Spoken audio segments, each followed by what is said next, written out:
Hi students, இந்த வீடியோவில் 4ஆம் வகுப்பு சமூக அறிவியலுக்கு 3வது பருவத்தில் அலகு 1 உலகெல்லாம் தமிழர்கள் இதுக்கான புக் பேக் ஆன்சர் தான் பார்க்க போகிறோம். அதுக்கு பேஜ் நம்பர் 103 எடுத்துக்கோங்க. பேஜ் நம்பர் 103 பாருங்கள். ஃபஸ்ட்டு இது சரியான விடையை தேர்வு செய்க. ஃபஸ்ட்டு ஒன் வேர்டு இலங்கையின் அலுவலக மொழிகளில் ஒன்று டேஸ் ஆகும். ஆன்சர் வந்து ஆப்ஷன் ஈல கொடுத்துருக்காங்க பாருங்கள், தமிழ். ரெண்டாவது ஒன் வேர்டு நவீன சிங்கப்பூர் டேஸில் நிறுவப்பட்டது. ஆன்சர் வந்து ஆப்ஷன் ஆல கொடுத்துருக்காங்க பாருங்கள், 1819.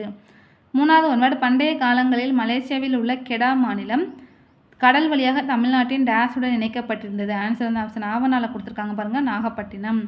நாலாவது ஒன்வேர்டு மியான்மரின் முதன்மையான சமயம் டேஸ் ஆகும். ஆன்சர் வந்து ஆப்ஷன் ஈல கொடுத்துருக்காங்க பாருங்கள், புத்த சமயம். அஞ்சாவது ஒன்வேர்டு ஆங்கிலேயர்கள் மொரிஷியஸை கைப்பற்றிய ஆண்டு டேஸ் ஆகும். ஆன்சர் வந்து 1810. இந்த 5 ஒன்வேர்டுக்கும் ஆன்சர் பார்த்து நோட் பண்ணிக்கோங்க.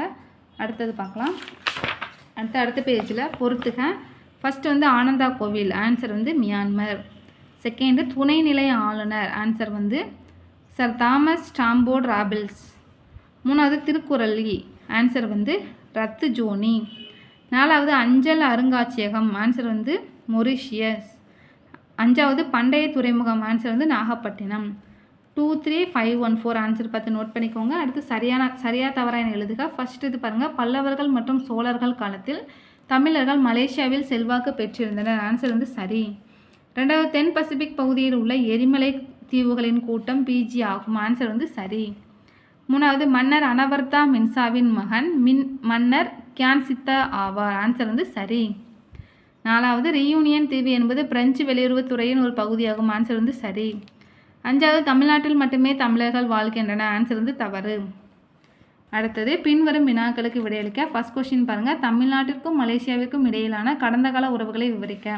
இதுக்கான ஆன்சர் பேஜ் நம்பர் 96 எடுத்துக்கோங்க.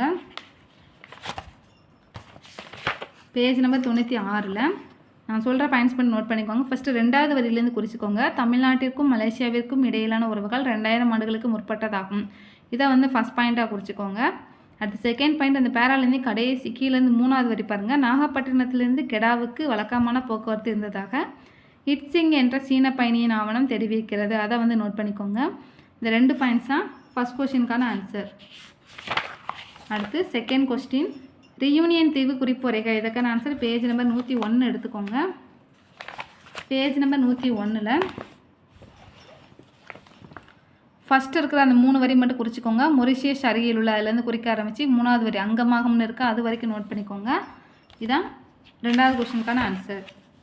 அடுத்து 3வது கொஸ்டின், அலுவலக மொழிகளில் ஒன்றாக தமிழ் மொழியினை கொண்ட நாடுகளின் பெயர்களை குறிப்பிடுங்க. அதுக்கு சைடில் எழுதிக்கோங்க, இந்தியா, இலங்கை, சிங்கப்பூர்.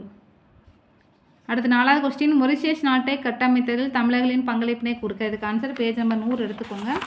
பேஜ் நம்பர் 100ல் செகண்ட் பேரால கடைசியிலேருந்து 2வது வரி பாருங்கள், தமிழர்கள் இத்தீவை வாழ்வதற்கு அதுலேருந்து குறிக்க ஆரம்பித்து கடைசி வரி இருக்குது பாருங்கள், பிரெஞ்சுக்காரர்களுக்கு உதவினர். அது வரைக்கும் வந்து நோட் பண்ணிக்கோங்க. இதான் வந்து 4வது கொஸ்டினுக்கான ஆன்சர். அடுத்து 5வது கொஸ்டினுக்கான 5வது கொஸ்டின் பாருங்கள், மலேசியாவில் கொண்டாடப்படும் இந்து பண்டிகை எது? சைடில் எழுதிக்கோங்க, தைப்பூசம். அடுத்து அதில் ஆவணா பாருங்கள், மியான்மர் நாட்டின் தேச தந்தையார். ஆன்சர் வந்து அனவர்தா மின்சா. ஆன்சர் இதெல்லாம் பார்த்து நோட் பண்ணிக்கோங்க. இதோட ஃபஸ்ட் லெசனுக்கான ஆன்சர்ஸ் பார்த்தாச்சு. அடுத்த வீடியோவில் அடுத்த லெசன் பார்க்கலாம். தேங்க்யூ.